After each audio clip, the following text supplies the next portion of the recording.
Agora sim, abra sua Bíblia. Dá um glória a Deus aí. Abra sua Bíblia, no livro de Hebreus, capítulo 11, para o verso de número 1. Hebreus 11, para o verso 1. Livro de Hebreus, capítulo 11, verso 1. E diz assim: ora, a fé é a certeza das coisas que se esperam, a convicção dos fatos que não se veem. Vamos orar.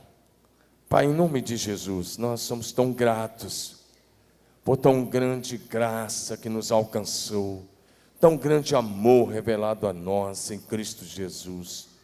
Somos gratos, Senhor, porque podemos nos reunir como povo livre na Tua presença. Somos gratos pela cidade que o Senhor nos deu para viver. Somos gratos pelo Teu perdão. Somos gratos pela cruz de nosso Senhor Jesus Cristo, onde nós somos reconciliados pelo sangue da nova e eterna aliança, o sangue de Jesus. Somos gratos pelo Espírito Santo que nos foi dado. Somos gratos pela palavra. Somos gratos pelo perdão. Somos gratos por tão grande salvação. Agora, pois, Senhor, fala conosco. Leva todos os pensamentos agora cativos até a cruz de Cristo. Tira toda a ansiedade, qualquer outra preocupação. E revela Jesus Cristo a cada um de nós.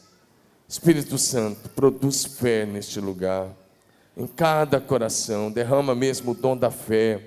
Aquela fé viva, firme e inabalável na Tua palavra. Fala conosco, para a glória exclusiva do Pai e de Jesus Cristo, nosso amado Senhor. Assim oramos, Pai, agradecidos em nome de Jesus. Diga amém. Amém. Diga convicção de fé. Mais bonito que vocês fazem, sempre melhor, e eu sempre acredito no melhor. Diga convicção de fé. Sobre isso quero falar com você nos próximos minutos, antes da chegada das nossas crianças. Convicção de fé. O texto que lemos diz que a fé é a certeza das coisas que se esperam e a convicção dos fatos que não se veem. Aquilo que você já vê, você já não precisa mais de fé para crer. Mas aquilo que você ainda não viu, é que você precisa de fé para crer, para confiar na palavra de Deus. Amém? Quero falar sobre isso hoje com vocês, porque nós estamos vivendo em uma geração que não tem mais uma grande convicção de sua fé em Jesus Cristo.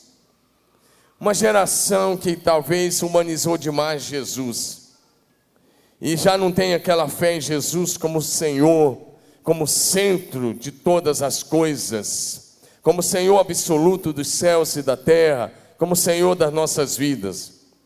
E isso faz com que essas pessoas, com facilidade, percam a sua fé, desistam do propósito de Deus, da igreja e da sua caminhada cristã. Quero começar fazendo uma pergunta a você. Você sabe porque os apóstolos e os primeiros discípulos deram as suas vidas por Jesus? Você sabe? Por que os apóstolos todos morreram por sua fé em Jesus? Por que os primeiros discípulos deram a sua vida por Jesus? Você sabe? Talvez você até sabe, mas eu vou ajudar você a relembrar algumas coisas. Quero dizer que uma resposta é que eles não apenas conviveram com Jesus durante 3 anos e meio, mas o que fez eles morrerem por Jesus não foi isso. O que fez eles darem as suas vidas por Jesus foi eles terem convivido com Cristo ressuscitado, foi tocar no Cristo ressurreto, foi comer com Ele, foi estar com Ele, foi receber dEle, foi ouvir as suas palavras, foi tocar nas suas mãos, no seu lado, e ver as marcas dos cravos, da lança, foi ouvir os seus ensinamentos, mas foi também, sobretudo, receber dEle o poder do Espírito Santo.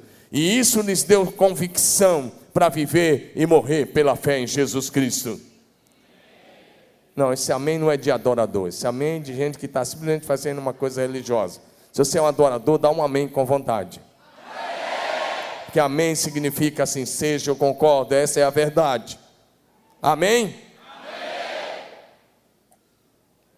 Nós somos uma igreja alegre, uma igreja vitoriosa. É assim que devemos adorar aquele que vive e reina para todos sempre. Sabe por quê, querido? Sabe o que é o cristianismo? Se eu te perguntar o que é o cristianismo, a resposta da maioria de vocês vai ser assim: pessoas que creem em Jesus, que se reúnem num determinado lugar e que guardam o domingo, ou alguns aí guardam o sábado, alguma coisa assim. Mas essa resposta está completamente errada.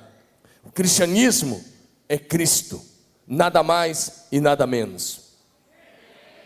Você não entendeu? O cristianismo é Jesus Cristo, nada mais e nada menos. Ser cristão de verdade, nascido de novo, significa ser um imitador de Cristo. Um Cristo em miniatura, alguém que segue as pegadas de Jesus. Não é alguém que cumpre calendário religioso de fim de semana ou de começo de semana. É alguém que anda nas pegadas de Jesus, que é um com Ele, que reflete o caráter dEle, o amor dEle, a graça dEle, o perdão dEle, a vida dEle, onde vai. Eu estou tossindo, mas eu vou tentar chegar até o fim, vocês vão ter que me ajudar, diga amém.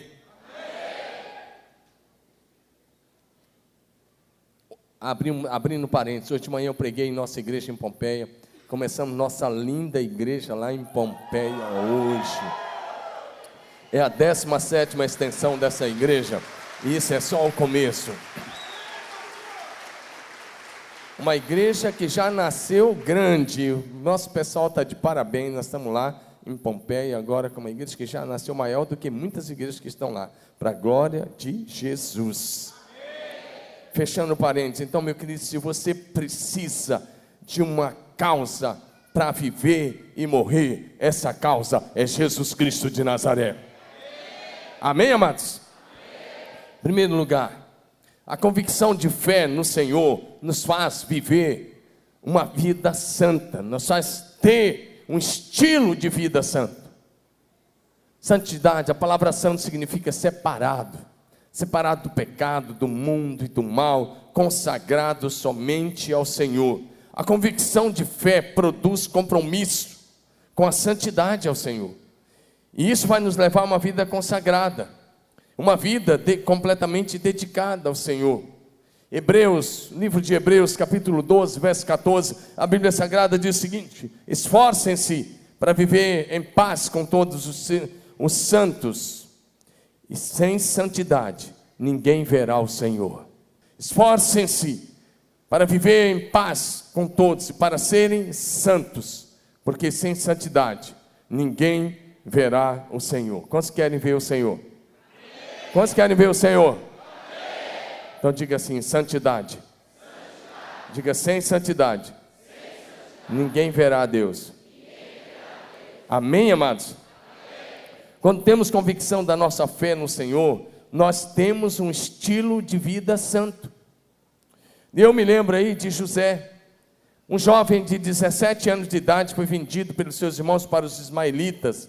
Os ismaelitas o venderam no Egito por um oficial do rei Faraó, chamado Potifar, e ele fica lá, e Deus vai abençoando a casa de Potifar por amor de José. José era um rapaz muito próspero, a Bíblia diz que o Senhor o fazia prosperar em tudo que ele fazia. Mas tinha um outro detalhe, a Bíblia diz que ele era um cara lindão. A Bíblia diz isso nesse texto de Gênesis, de número 39, diz que ele era bonitão mesmo. E aí a mulher do Faraó, ela, uma mulher ímpia, ela queria atrapalhar a vida de José. Sabe o que a Bíblia vai dizer para a gente? Que aí todos os dias essa mulher chegava para ele, e ela não falava assim: quero namorar você, vamos aí ficar, como diz a moçada aí. Não, ela não falava isso. Ali é direto. Gênesis 39, verso 7, a Bíblia diz que ela chegava para José e ela dizia: deita-te comigo. Ele é direto ao ponto. E ele falava: não. E ele ia fazendo isso, ela ia fazendo isso. Verso 10, diz que todos os dias, verso 10, falando ela, José, todos os dias. E ele não dava ouvido, ele falava não. E aí o texto vai dizendo que um dia, verso 12, ela pega nas vestes dele, segura. Ela diz agora, você não ouviu minhas palavras, vai na marra mesmo. E ele foge. Ele foge. Por que José fez isso? Presta atenção numa coisa, naquela época não tinha Bíblia. Ele só tinha uma fé que tinha recebido do pai. Ele tinha visto o pai adorando Deus lá em Betel. Ele tinha ido com a família adorar a Deus. O pai tinha falado da fé do seu avô Abraão, do seu bisavô Abraão, do seu avô Isaac, da fé dele. Ele tinha visto o pai. Ele estava num país com uma língua estranha, cultura diferente, religião diferente, práticas religiosas escusas, práticas religiosas que nada tinha a ver com Deus do céu. Um país que não conhecia o Deus do céu. Talvez ele fosse um dos únicos servos, mas lá estava ele tinha convicção da sua fé.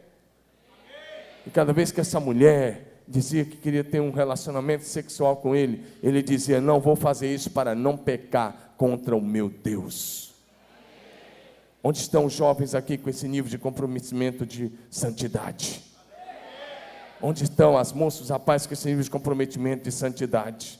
Onde estão os homens que com esse nível de comprometimento de santidade ao Senhor?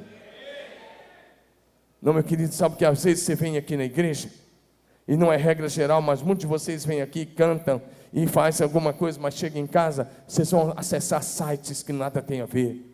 Vocês vão assistir canais que nada tem a ver. Vocês vão fazer coisas que nada tem a ver. Em vez de você estar fugindo do pecado, você está correndo atrás do pecado. Depois você quer ter vida com Deus. Isso não é cristianismo. Você está enganando a você mesmo. Você está caminhando para o inferno dentro da igreja. E depois você não vai dizer diante de Deus que você não foi avisado. O pecado não compensa. Qualquer hora Deus diz para você, chega, para com isso.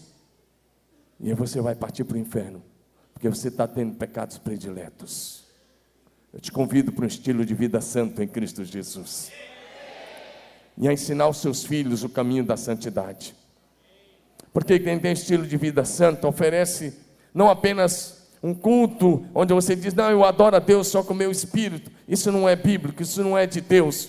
A nossa adoração a Deus, ela envolve todo o nosso ser. Marcos 12:30 diz, amarás o Senhor teu Deus de todo o teu coração, com toda a tua alma, de todo o teu entendimento e com todas as suas forças. Meu querido, se a sua fé não envolve todo o seu ser, então ela ainda não é uma fé prática, ela é uma fé na fé, porque a fé que resulta do amor a Deus, que se relaciona em amor com Deus, é uma fé que envolve a sua consciência, que envolve a sua memória, envolve o seu intelecto, envolve os seus pensamentos, envolve a sua vontade, envolve as suas emoções, envolve todo o seu corpo. Envolve todo o seu ser. Romanos 12, 1 e 2. O apóstolo Paulo escreve o seguinte: rogo-vos, pois, irmãos, pelas misericórdias de Deus, que apresenteis o vosso corpo por sacrifício vivo, santo e agradável a Deus, que é o vosso culto racional, e não vos conformeis com este século, mas transformai-vos pela renovação da vossa mente, para que experimenteis qual seja a boa, agradável e perfeita vontade de Deus.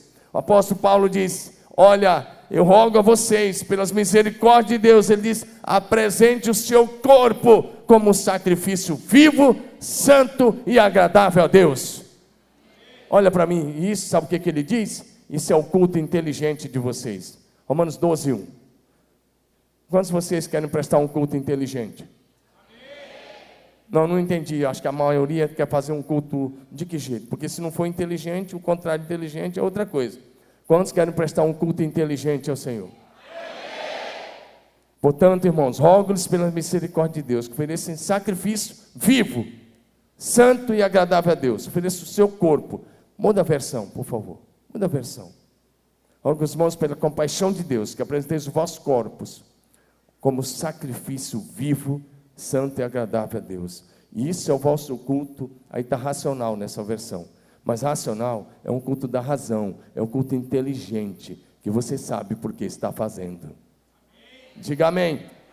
Quantos estão entendendo? Quantos querem prestar um culto inteligente?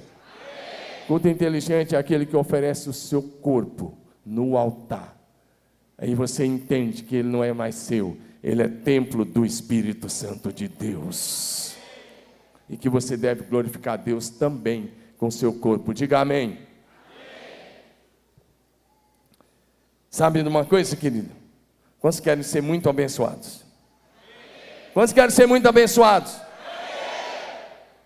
Então, querido, tem uma coisa: santidade ao Senhor. Diga santidade ao Senhor. Diga de novo, santidade ao Senhor.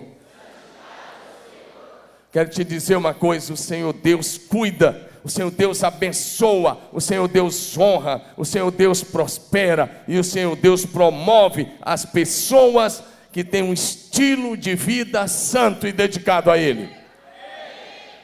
Está na Bíblia, tem tantos exemplos. Eu vou te dar um exemplo bem clássico. Daniel 1, ele vai colocando o texto, Daniel 1, de 3 a 20, isso eu não vou ler, mas vou só se mencionar, e ele pode projetar Daniel 1, de 3 em diante. No ano 586 a.C., o rei Nabucodonosor, ele invadiu a terra de Israel, e ele levou para lá milhares e milhares de pessoas, milhares de jovens. A Babilônia era o maior império do mundo da época. O rei Nabucodonosor era um rei inteligentíssimo. Ele, numa própria visão que Deus deu a ele, daquela estátua de cabeça de ouro, de peito e braços de prata, tórax de bronze, pernas de ferro e pés de ferro misturado com barro. Na própria visão, ele era o cabeça de ouro. Por quê? Porque a Babilônia governava 127 povos, da Índia até a Etiópia, o Império Medo-Persa, mais tarde a mesma coisa. E ele tinha uma filosofia de trabalho bem interessante. Ele pegava os jovens inteligentes dessas nações, ele não matava, ele levava para lá, ele colocava numa faculdade lá na Babilônia, uma faculdade intensiva. E quando ele leva os jovens judeus, ele não faz diferente. O que ele faz? Ele pega esses jovens, ele diz: vamos pegar os jovens inteligentes, vamos colocar numa faculdade intensiva, aí de 3 anos. E ele diz: olha, eles vão comer da própria comida do palácio, eles vão poder beber da bebida do palácio. Mas se você pegar Daniel 1, de 3 em diante, você vai ver que o Daniel, com mais 3 amigos, 4 jovens, tomaram uma decisão que lhes fez prosperar, que lhes fez ser abençoados, que lhe fez com que isso agradou o coração de Deus. Porque o texto vai dizer que eles chegaram para o oficial e falaram: olha, responsável pela comida, nós não queremos tomar o vinho que é oferecido pelo rei, nós não queremos comer a comida do palácio, nós queremos um estilo de vida mais simples.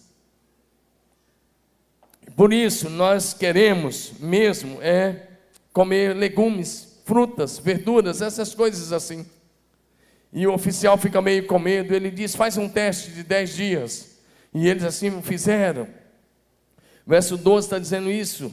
E aí depois daqueles 10 dias, eles estavam muito bem, melhores que os outros.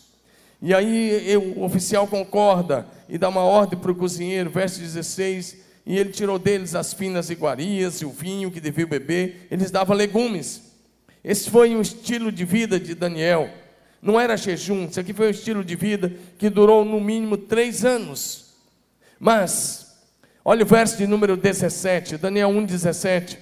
Vai dizer para a gente que por causa desse estilo de vida santo, de não se contaminar com as coisas do palácio, deixa eu dizer que Deus lhes deu sabedoria, inteligência, para conhecer todos os aspectos da cultura e da ciência. E diz que a Daniel deu sabedoria para interpretar todo tipo de visões e sonhos. Mas no verso 19, o verso 18 vai dizer que vencido o tempo, os 3 anos haviam se passado, o rei Nabucodonosor chama os jovens para uma entrevista, para uma prova oral com ele. Era um rei inteligentíssimo. E o verso 19 vai dizer que o rei falou com eles, e entre todos, ou seja, entre aquelas centenas ou milhares de jovens, o texto vai dizer para a gente: não foram achados outros como Daniel, Ananias, Misael e Azarias. Por isso passaram a assistir diante do rei. Agora eles passam a ser uma espécie de conselheiros do rei. Verso 20. Verso 20 é mais interessante ainda. O rei lhes fez perguntas sobre todos os assuntos que exigiam sabedoria e conhecimento. E descobriu que eram 10 vezes, diga 10 vezes. Diga 10 vezes. 10 vezes mais sábios do que todos os sábios, aí magos é sábios e encantadores de todo o reino. 10 vezes. O rei tinha muitos conselheiros, o rei tinha muita gente sábia, o rei tinha muita gente lá. Mas agora, quando de 3 anos com esse estilo de vida santo, estudando e se preparando, esses 4 jovens, quando se apresentam diante do rei, eles não são apenas mais sábios do que os outros jovens, agora eles são 10 vezes mais sábios do que todos os outros sábios do império da Babilônia. Diga amém. Quer que seu filho seja sábio, pai? Acho que você não quer não.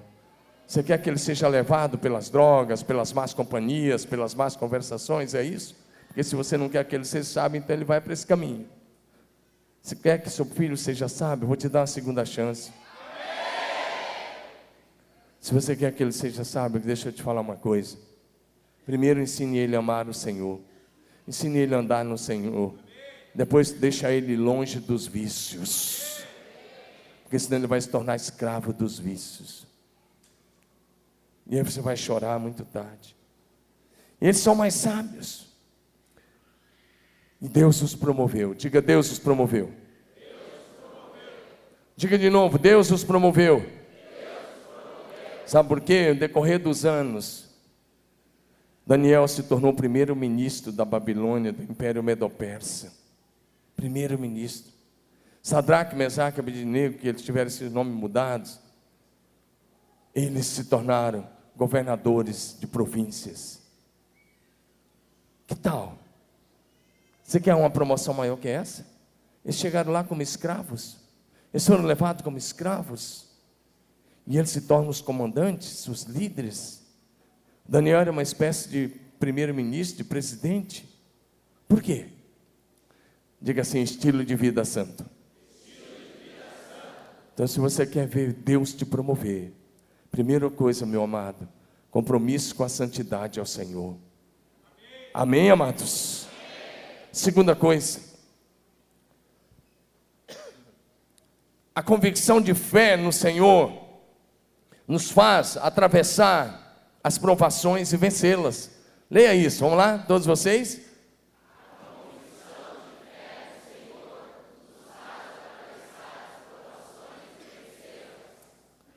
Querido, neste mundo caído, neste mundo cheio de pecado, isso aqui não é um mar de rosas não.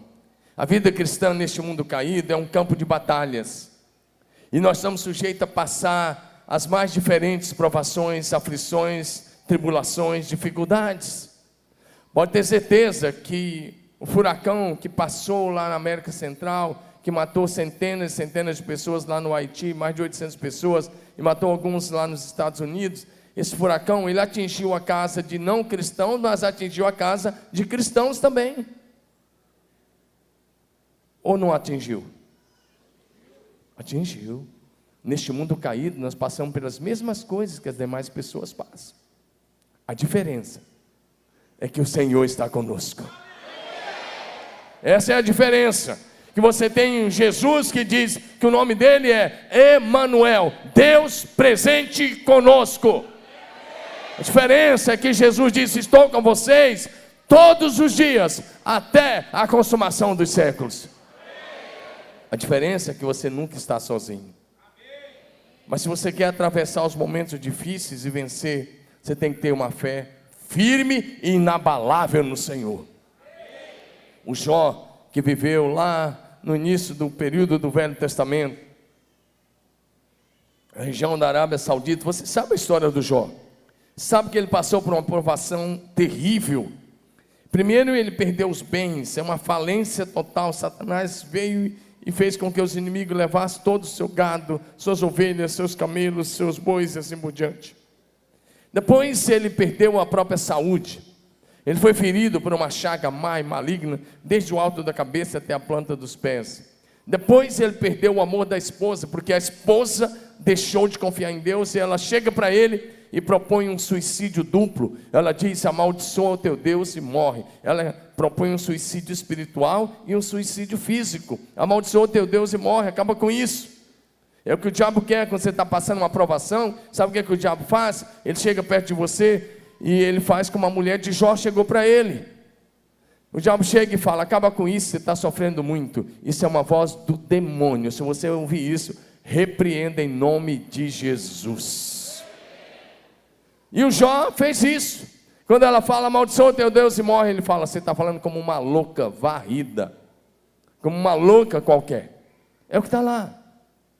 Mas no meio da prova, sabe como é que Jó se comporta? Jó 19, 25, projete para nós, Jó 19, verso de número 25, o texto vai dizer para mim e para você uma palavra muito forte no meio da prova. Ele diz: eu sei que o meu Redentor vive, e que no fim ele se levantará sobre a terra. Está passando pela prova, meu querido? Não é simplesmente dizer vai dando glória a Deus. Está passando pela prova, além de dar glória a Deus, levante sua mão e diga: meu Redentor vive. Ele é o Senhor da história. Ele está no controle dessa situação. Ele está no controle dessa crise. Ele não perdeu as rédeas da história da humanidade. Tudo está nas mãos dele.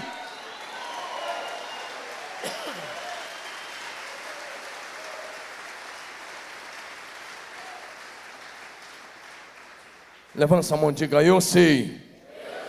O meu Redentor vive. Ele é o nome sobre todo nome, no céu, na terra e debaixo da terra. Diga: ele está no controle de todas as coisas. Diga aleluia. Amém. No meio da provação mais terrível, ele diz: o meu Redentor está vivo. O que é isso? Convicção de fé. Diga: convicção de fé. Diga: convicção de fé. Preciso que você está passando por uma prova, você tem que dizer a mesma coisa: o meu Deus, de quem eu sou e a quem eu sirvo, está no controle dessa situação. Ele é o meu Senhor, meu Salvador, meu Redentor eterno. Diga amém. Quem tem convicção de sua fé, não desiste, não retrocede, não volta atrás, não murmura, não reclama na hora das provações, das aflições, das dificuldades, na hora dos problemas. Jesus disse o seguinte, João 16, 33, Jesus disse: essas coisas vos tenho dito, para que tenhais paz em mim. E ele diz: no mundo passais por aflições, mas tende bom ânimo, eu venci o mundo. Diga: o meu Jesus venceu. Diga: o meu Jesus venceu. E a vitória dele é a minha vitória. Amém. No mundo a gente passa por aflições. Diga amém. Semana, permita uma parte. Há uns 15 dias para cá, eu perdi 4 pessoas, 3 pastores muito queridos meus. 3 pastores morreram, já estão lá na glória. Mas no sábado passado, no sábado anterior, eu perdi um cunhado que eu amava muito, esposa da minha irmã mais nova, de maneira muito trágica. Eu tive que viajar para Brasília correndo sábado à noite, porque infelizmente meu cunhado, num acidente de trabalho, a vida dele foi ceifada. E o que você faz na hora da prova? Você baixa a cabeça? Você baixa a cabeça e fala acabou? Ou você ergue a cabeça e diz: meu Redentor está vivo? Amém, amados? Meu Redentor está vivo. Nós continuamos aqui. E se nós continuamos é porque ainda há um propósito de Deus para a nossa vida. Eu e você estamos aqui por causa de uma coisa: Deus não desistiu de você. Ele não desistiu de você, não desistiu de mim. Por isso nós estamos aqui. Diga amém.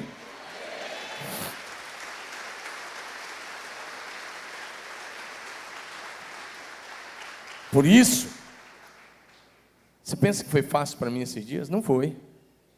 Não foi. Mas eu tenho que saber: meu Redentor está vivo. Amém, amados? Olha aí, meu querido, se você está passando uma prova, seja ela qual for, quero te dizer uma coisa: o Senhor está com você. Você não está sozinho. Diga amém. Diga, eu não estou sozinho. Isaías 43, quero ler esse texto para vocês. Isaías 43, de 1 a 4. E aí, a melhor maneira vou te dar uma dica aqui no meio da mensagem. A melhor maneira de você ler as promessas é colocar o seu nome. Diga assim, colocar o meu nome. Diga, colocar o meu nome. Então vou ler e você coloca o seu nome aí no meio dessa promessa de Isaías 43, de 1 a 4, que diz assim: mas agora, assim diz o Senhor que te criou, ó Jacó, que te formou. Aí no lugar de Jacó, Israel é o seu nome, tá bom? Eu vou falar de novo, aí é o seu nome. Eu vou começar. E você coloca o seu nome na hora que eu for chegar nesse ponto. Mas agora, assim diz o Senhor que te criou, ó, que te formou, ó. E Ele diz para você nessa noite, a palavra para a sua vida: não temas, porque eu te remi. Chamei-te pelo teu nome, tu és meu. Quando passares pelas águas, eu serei contigo. Quando pelos rios, eles não te submergirão. Quando passares pelo fogo, não te queimarás, nem a chama arderá em ti, porque eu sou o Senhor teu Deus, o Santo de Israel, o teu Salvador. Dá um grito de glória aí, um aplauso a Jesus, se é que você está adorando a Ele.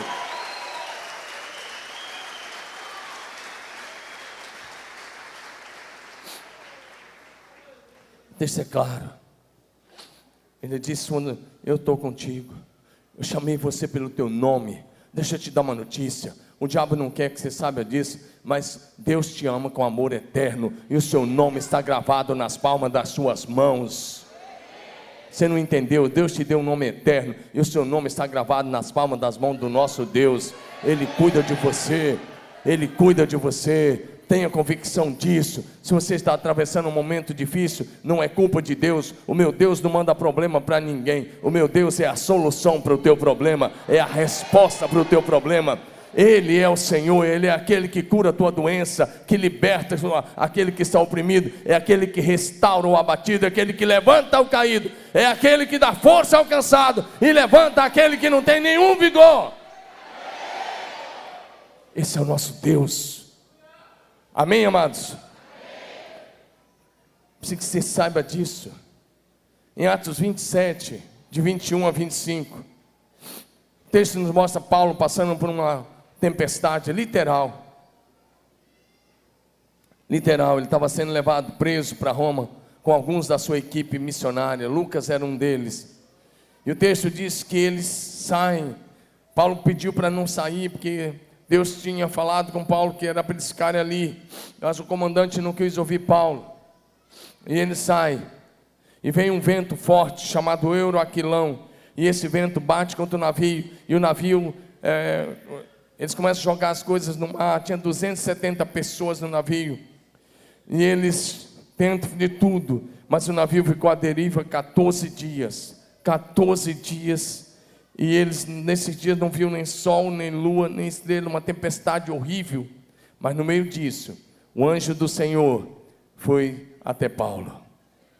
Amém, amados? Diga assim: no meio da tempestade, Deus envia o seu anjo. Diga com convicção, meu irmão, diga: no meio da tempestade, Deus envia o seu anjo. E aí o apóstolo Paulo se coloca em pé, a partir do verso 21, ele se coloca em pé, e ele diz: senhores, era preciso vocês terem me ouvido, vocês partiram de Creta, mas agora, verso 22, ele diz: tenham bom ânimo, porque nenhuma vida se perderá de entre vós, mas somente o navio. Ele diz: o navio vai ser destruído, mas vocês não. Amém, amados? E olha o verso 23, ele diz: porque ontem à noite apareceu-me o anjo do Deus de quem eu sou e a quem eu pertenço e a quem eu adoro. E verso 24 ele diz o que o anjo disse a ele. E o anjo disse: Paulo, não tenha medo, é preciso que você compareça perante César, e Deus por sua graça deu-lhe a vida de todos que estão navegando com você. Amém, amados? Aí o verso 25, ele se dirige de novo àqueles 270 homens, ele diz: portanto, senhores, tenham bom ânimo, porque eu confio em Deus. porque vai acontecer do modo como Ele me disse. Você não entendeu? Levante sua mão bem alto. Se você veio cultuar a Deus, se você é um cristão de verdade, nascido de novo, levante sua mão bem alto. Diga assim: eu confio em Deus. Diga: eu confio em Deus. Diga: acontecerá como está escrito. Acontecerá de acordo com a promessa. Acontecerá o que Deus me disse. Diga aleluia.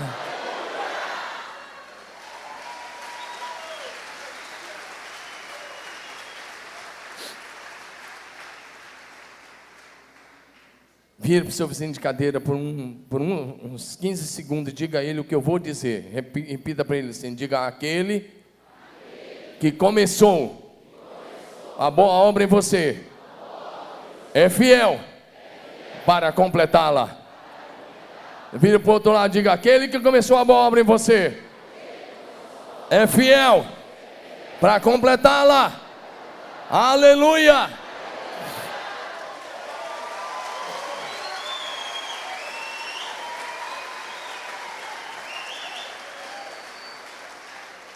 Isso está em Filipenses capítulo 1, verso 6. Paulo diz: eu tenho convicção, estou certo que aquele que começou a boa obra em vocês vai completá-la até o dia de Cristo Jesus. Coloca na outra versão esse versículo, por gentileza, só muda a versão aí.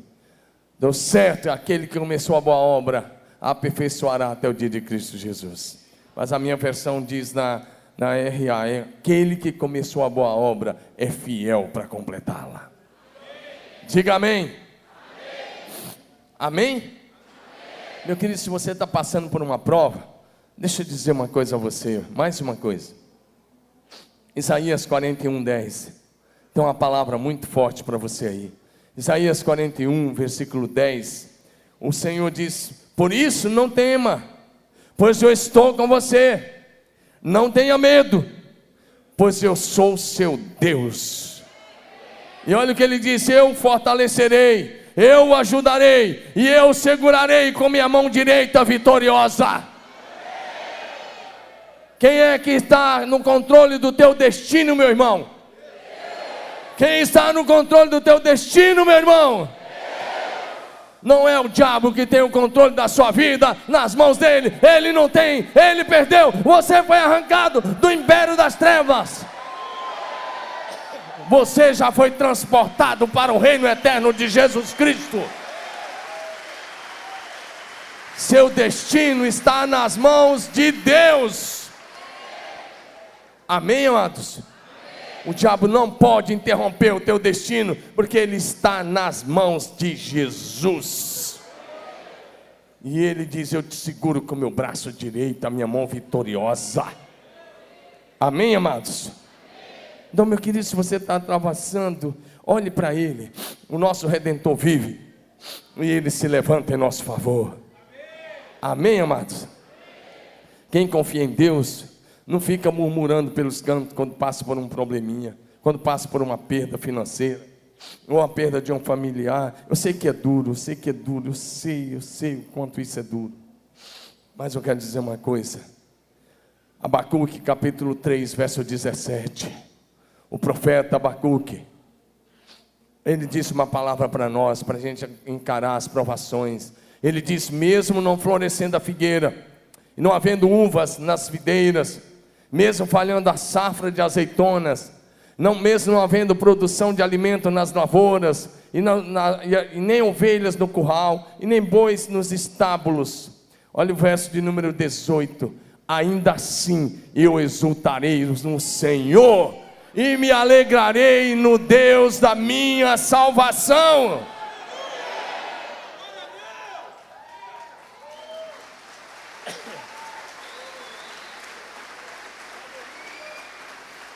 É para Jesus, faça melhor, meu querido. A gente tem que fazer as coisas para Jesus com excelência.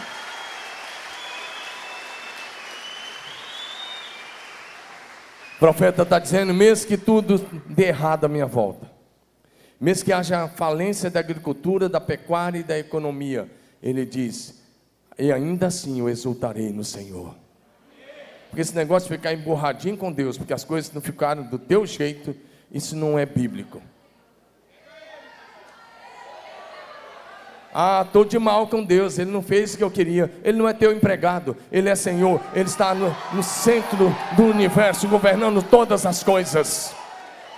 E Ele vai fazer as coisas do jeito dEle. Ele diz: usarei de misericórdia com quem eu quiser usar de misericórdia.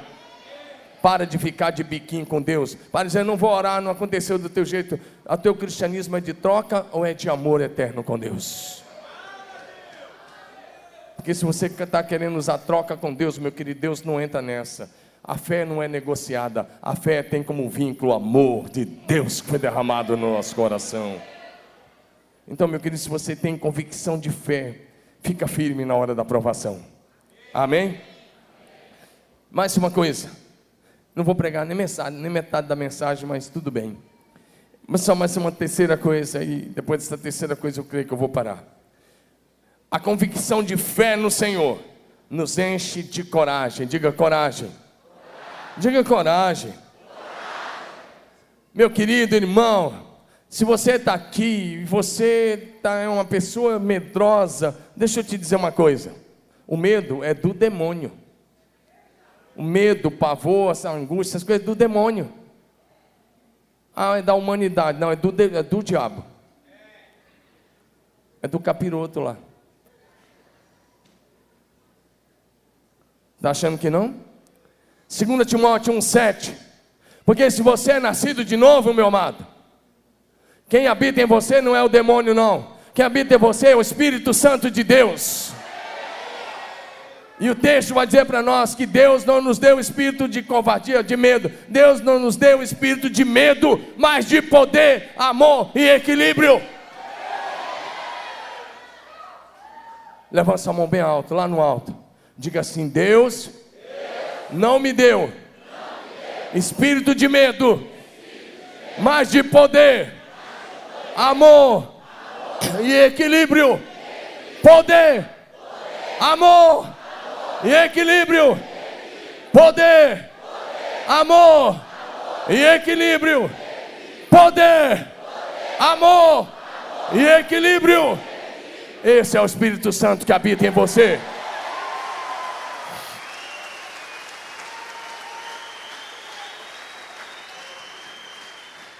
Deus não te deu espírito de medo. Amém, amados?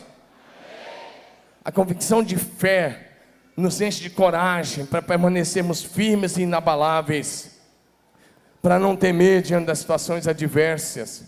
Talvez seja fazer uma pergunta: o que fez Davi, um jovenzinho desarmado, encarar um gigante experiente de quase 3 metros de altura, um gigante armado com lança, com espada e com a proteção e ainda um escudeiro na frente dele? O que fez? O que fez Davi, um jovem de 18, 20 anos, encarar um gigante? Olha para mim. O que fez Davi encarar um gigante? Diga assim: convicção de fé.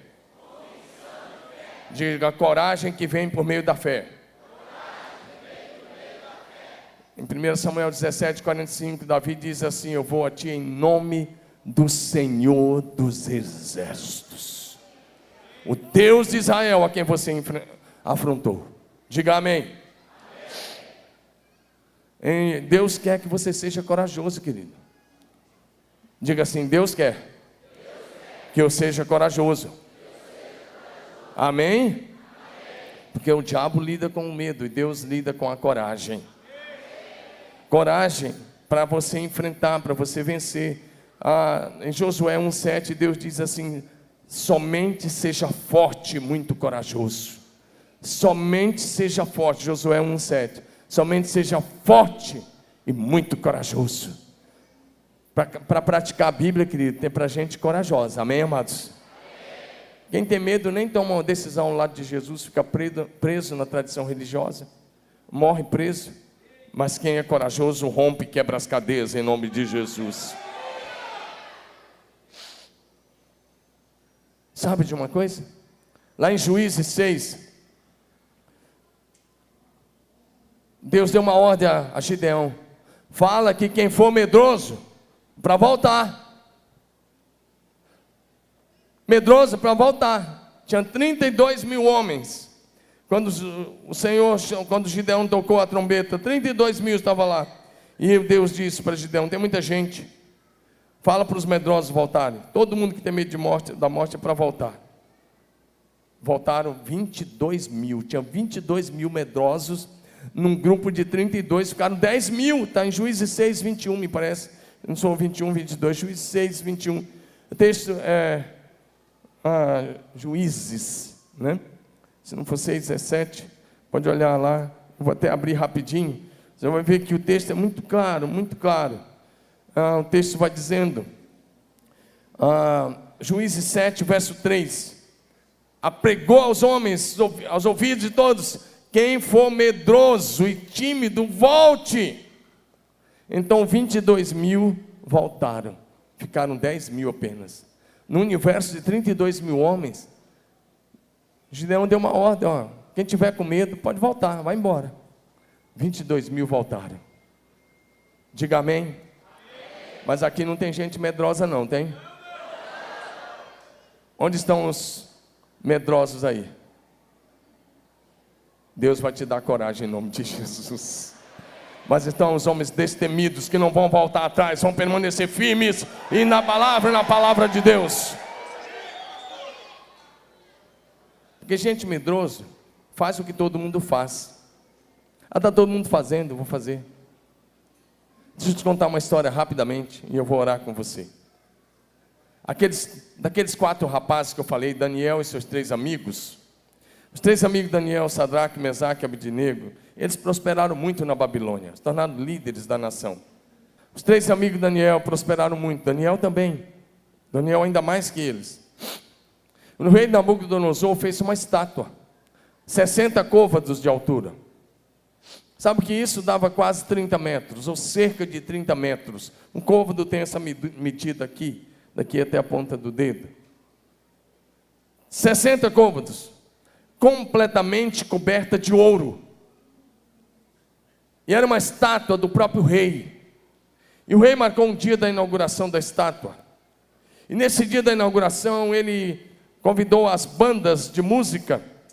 E o rei disse o seguinte, deu uma ordem: quando a banda tocar, todos vão ter que se ajoelhar diante da estátua. Está em Daniel 3, de 9 em diante.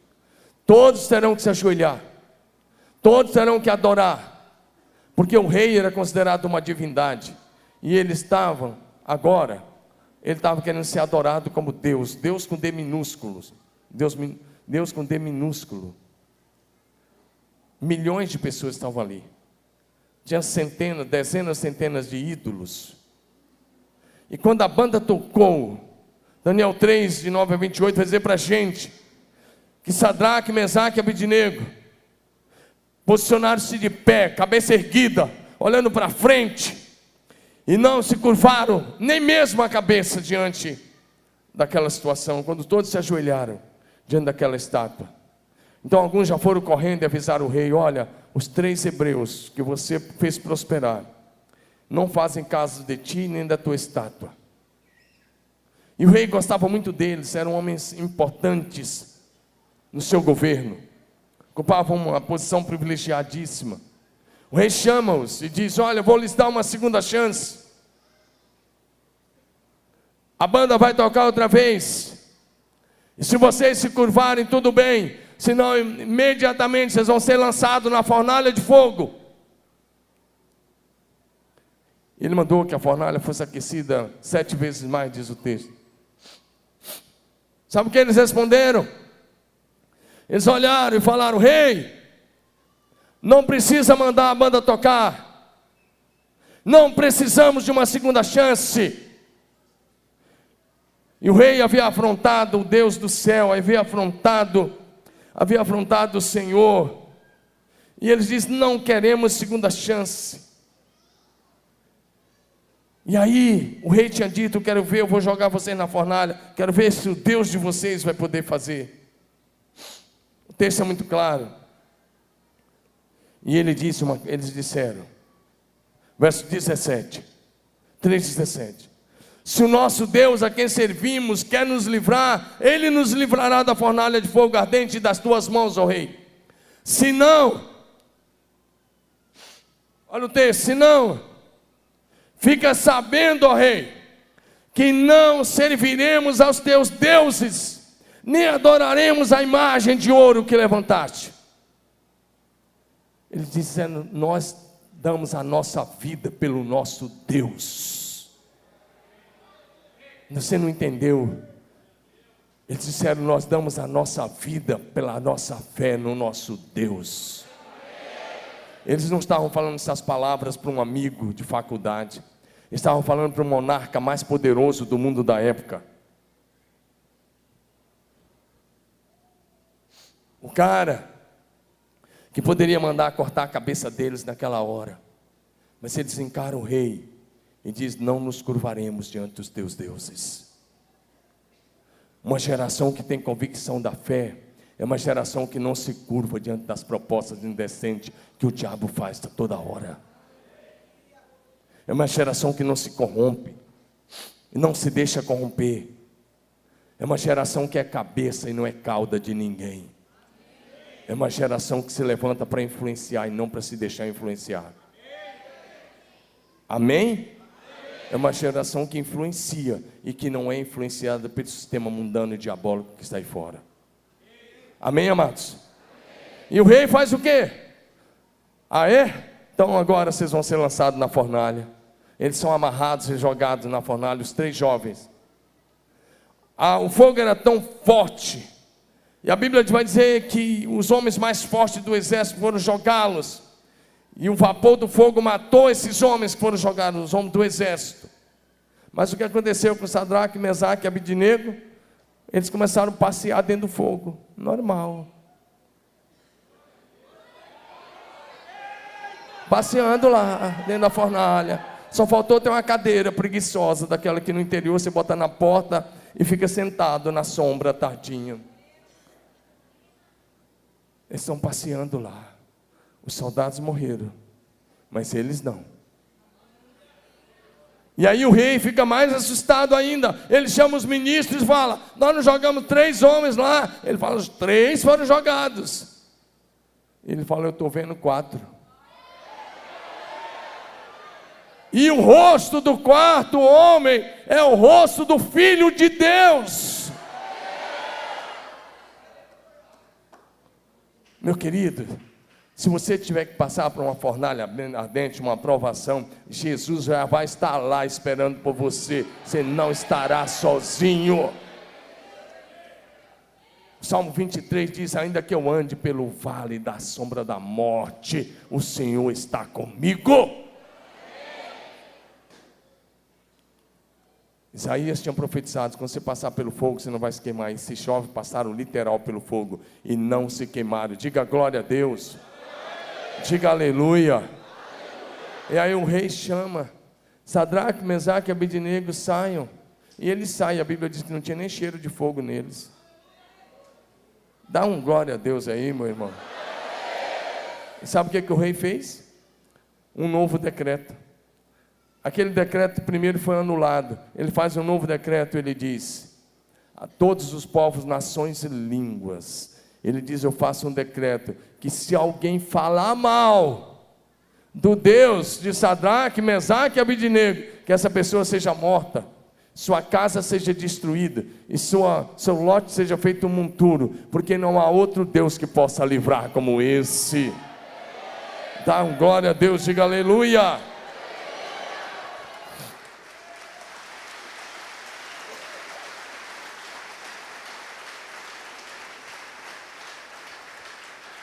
Quem tem convicção de sua fé tem coragem, como Sadraque, Mesaque e Abednego, de não se curvar diante deste mundo tenebroso, mas tem que erguer a cabeça e dizer, eu sirvo ao Deus do céu, não me curvo diante de outros deuses.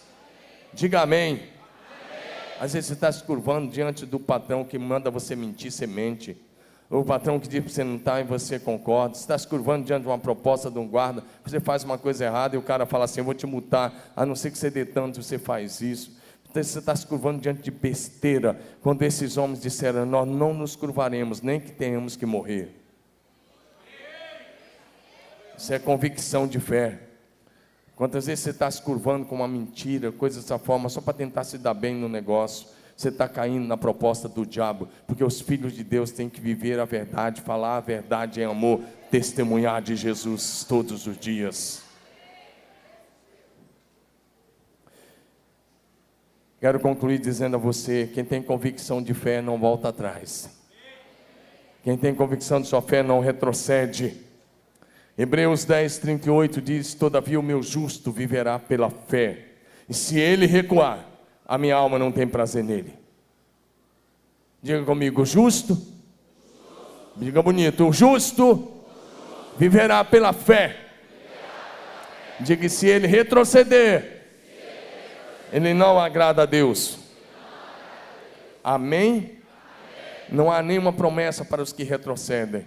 Não há nenhuma promessa para os que voltam atrás. Lucas 9,62, Jesus disse: aquele que coloca a mão no arado e olha para trás não é apto para o reino de Deus.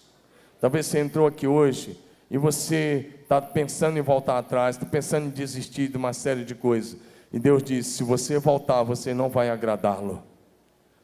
As promessas são para aqueles que perseveram firmes até o fim. Diga: firme até o fim. Levante a sua mão bem alta, diga: aquele que perseverar até o fim, esse será salvo. Mateus 24, 13, tem esse versículo. Jesus disse: aquele que perseverar até o fim, esse será salvo. Vou dizer de novo, você vai dizer comigo: aquele que perseverar até o fim, esse será salvo. Amém? Para perseverar, você vai precisar ter convicção da sua fé. Quero concluir com o que está escrito em 1 Coríntios 15, 58, onde o grande apóstolo Paulo escreveu: portanto, meus amados irmãos, sejam firmes, mantenham-se firmes, e que nada os abale, sejam sempre dedicados à obra do Senhor, pois vocês sabem que no Senhor o trabalho de vocês não é inútil. Amém, amados? Amém. Levanta sua mão e diga: firme e inabalável. Diga de novo: firme e inabalável. Firme e inabalável. Na fé e no trabalho de Jesus. Amém?